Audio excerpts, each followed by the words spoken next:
In Kenya, Akeyo and her family are resilient amid a prolonged drought. She has access to nutritious food because the government is providing cash transfers to families like hers as part of a wider program. In Chile, Matias is safe. When he hears a government early warning for a tsunami, he and his classmates know how to evacuate and where to go, even if they separate from the group. In Pakistan, Zainab is prepared for an earthquake as a leader. She and her friends are sharing how to build emergency kits in a community disaster planning meeting.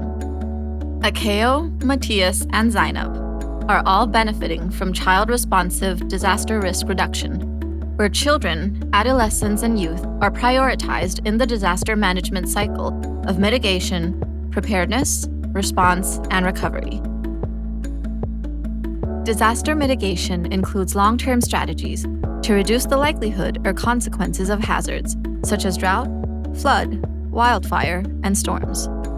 Solutions are holistic, inclusive, and consider boys and girls' exposure and coping capacities to make them less vulnerable.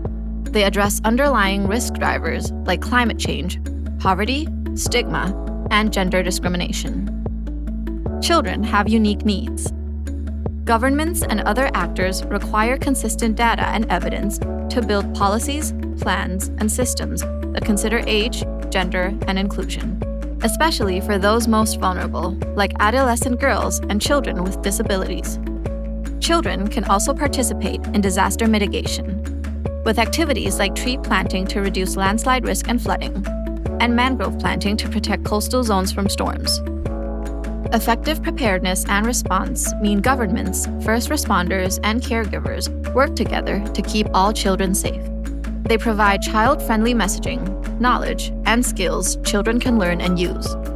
But children knowing what to do is not enough.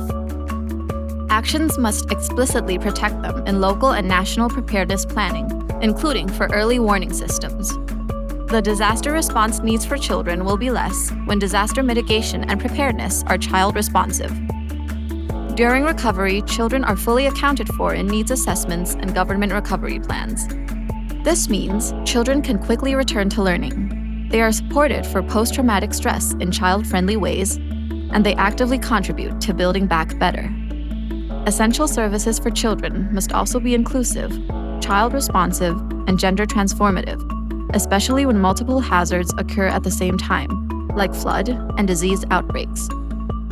Every US dollar spent on prevention and DRR can save up to $15 in post-disaster recovery.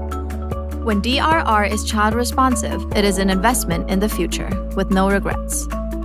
Working together brings all of us closer to the targets of the Sendai Framework for DRR to substantially reduce disaster risk and losses by 2030 and leave no one behind.